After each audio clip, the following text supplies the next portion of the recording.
A cheap chick's travel trick, Europe for less than lunch money. I opened an American Airlines credit card, hit the minimum spend, and earned a stash of miles, enough for multiple flights, and I still had miles left over. Booked Charlotte to London for 27,000 miles and just $5.60. Cheaper than airport coffee. But let's be real, a cheap chick needs legroom. So I splurged on exit row seats, $124.45 to London. Worth every inch.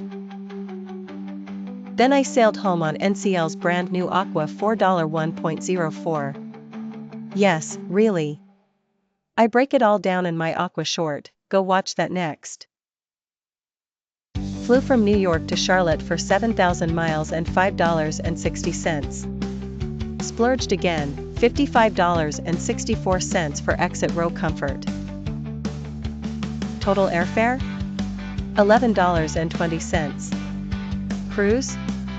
$1.04. Exit row upgrades? A little extra, because a cheap chick can still be a chic chick. Travel big, spend small. Subscribe for more cheap chick travel tricks.